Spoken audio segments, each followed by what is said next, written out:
Welcome to BCom 25, Digital and Social Media. This is your first lecture and it's on the taxonomy of social media. But before we even walk or dive into the course lecture, I want to pose a question for you and I want you guys to take some time to think about this. If a tree falls in the forest and no one is around to hear it, does it make a sound? This is a real philosophical thought experiment and it raises questions regarding observation and knowledge of reality. Why am I asking you a question like this? Because in today's world, if we don't see it on our social media feed, most of the time we don't realize that it's happening. We create these silos for ourselves, SILOS, and this is where whoever we like, we follow, we pay attention to online and social media is the kind of information that comes into our feed. So if we're looking at personal interests or political views, the more you see, you follow or post or like something or tag anything, Snapchat it, check into a place, the more you're going to see that kind of stuff pop up on your news feed, in your social media, and the more you're going to be impacted by that without even realizing it. And that's something I really want to spend the first few weeks with you guys really kind of honing in and making sure you understand how much you, not just you, but we as society are all being, in a way, manipulated by social media use. We've sort of created these, again, silos, these little boxes. We see the world through our lens, our view. And let's say the more you have democratic view of stuff and the more people you follow with those kind of views and those kind of policies and thoughts, and same with Republican views, you will begin to see more of that kind of content, and that will begin to create and solidify a stronger viewpoint on your part. So we're going to dive in a little bit more in this class and talk a lot about that stuff. So with that, I want you guys to think about this and let's move on. I have some images here that I think are really interesting that make you kind of look at this stuff and think. The cultural premium now that we see is placed on recording and broadcasting our lives and accomplishments.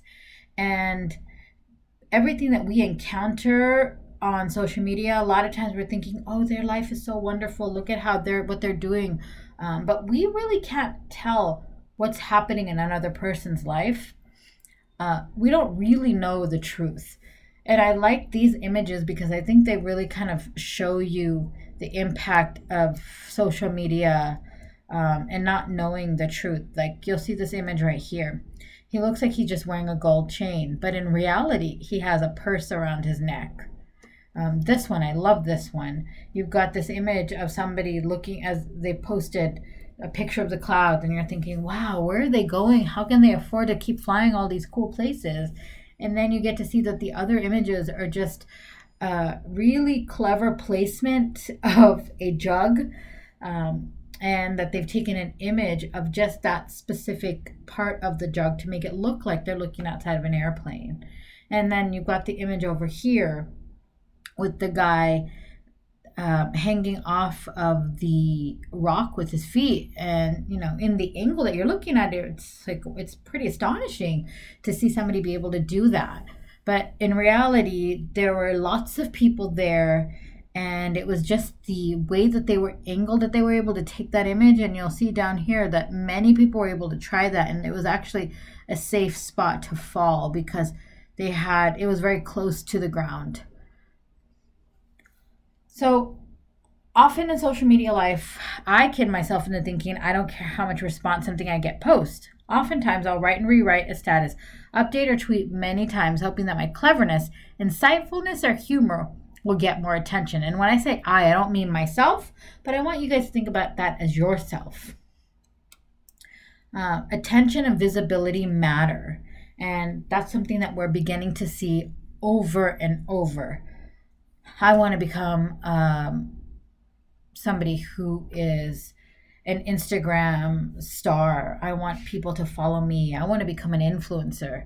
That's like everybody's goal now. So But in order to get to that place and have any kind of longevity, there needs to be a deep authenticity there. Because when people begin to smell and see that you are not really what you say you are, that's when you begin to lose those followers, and you begin to lose your credibility because people can't relate to you anymore. So let's move on.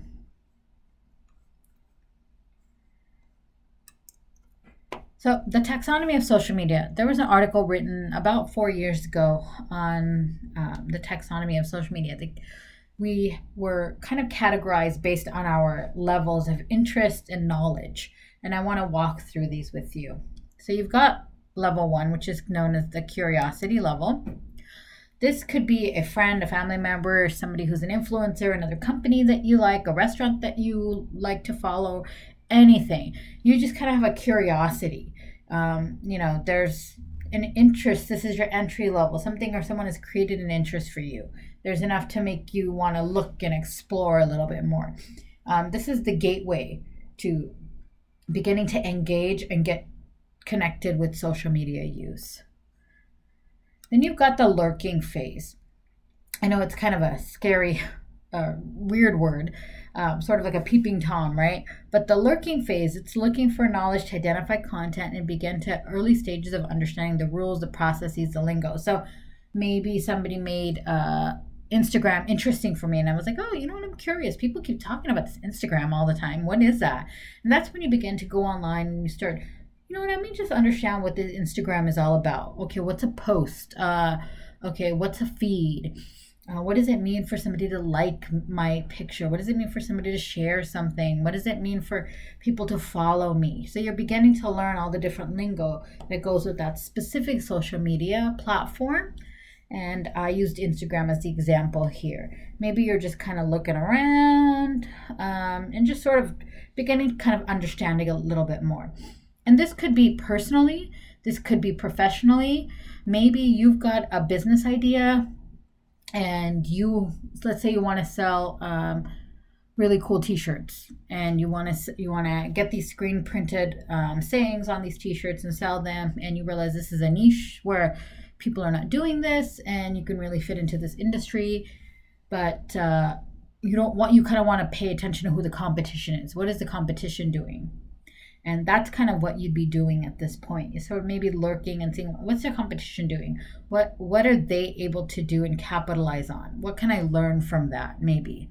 So maybe not just personally, but it could work for you professionally.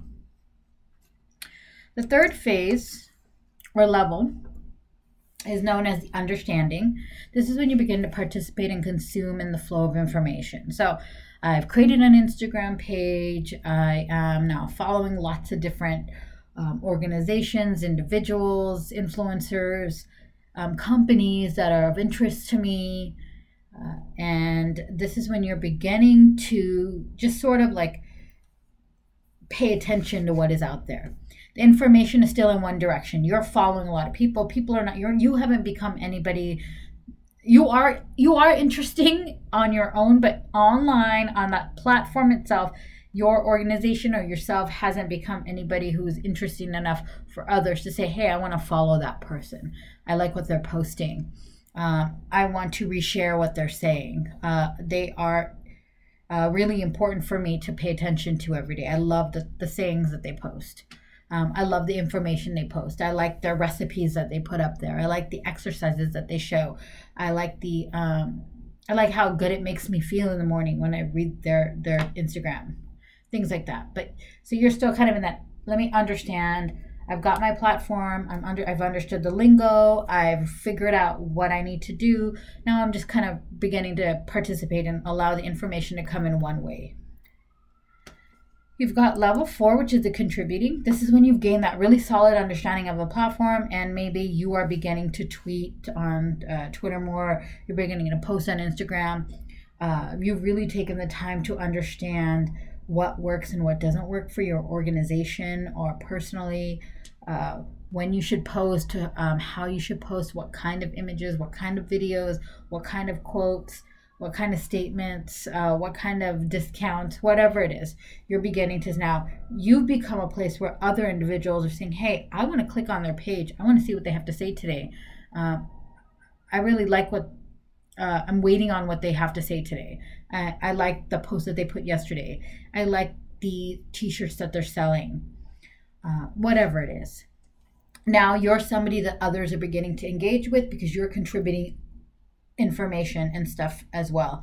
And this is usually around that time when you see if you have enough followers and you are becoming somewhat of an influencer, you'll begin to start getting hit up by a lot of different organizations who want you to now maybe talk about some specific product that they have and they're going to pay you for that. Or if you're posting recipes, to post recipes that include example flour from maybe Walmart, saying, hey, I see you have a lot of followers, can I have you, when you post your recipe on Instagram and then put it on Pinterest, that when people click on it and go to your page and your blog, they can see that the recipe requires Great Value brand sugar, Great Value brand flour. So you're sort of becoming somebody that the external organizations see it as an influence to others beyond that they are not able to connect to.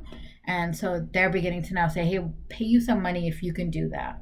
And so this is kind of when that influencer phase begins to start. You'll see that how would somebody become an influencer? And I mean, honestly, you guys, just be authentic, be yourself. You want to provide something that's not out there already. If there's somebody out there who's not doing what you see you would want to see in somebody else, then you should be that person. And that this is that moment when you can begin to be that person. And you'll begin to see that others will notice that. The level 5 is integrating. This is when you begin to really develop original content and you're infusing the use of social media into professional experiences. So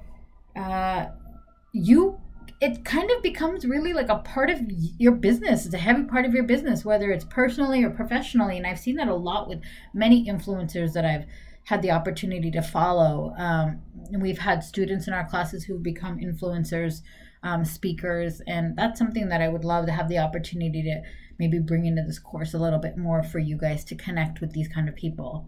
So if I can get them to come in, we'll see, maybe we can bring a speaker in or something, or do a recording and post that on the course. And then you've got all levels. Engagement. You hear this word a lot. What's your engagement level? How are you able to pull people in? How are you able to keep them following you? What are you constantly doing? And this is something that we see engagement has become like the bread and butter of everything. I mean, if you think about something like Netflix as a whole, like, didn't have, about a year ago, they introduced the skip intro and then the automatic going to the next episode or the next show or whatever. You could see the next item. It would automatically start for you within the next 10 or 15 seconds. And that was something that Netflix realized they needed to do because they began to have competition by all the other platforms out there that were doing television shows and movies. And so they had competition. So how could they keep you on there continuously? Well, make it easy. Skip the intro. You don't want to watch the intro. Make it easy. We'll just start the next episode for you. You don't have to click anything. And if you didn't pay attention, you probably didn't notice it, but it started about a year ago. And that was to continue to keep you watching, to continue to keep you engaged. And I'm using Netflix as an example because I think that that's one that I think a lot of you can probably connect with and understand.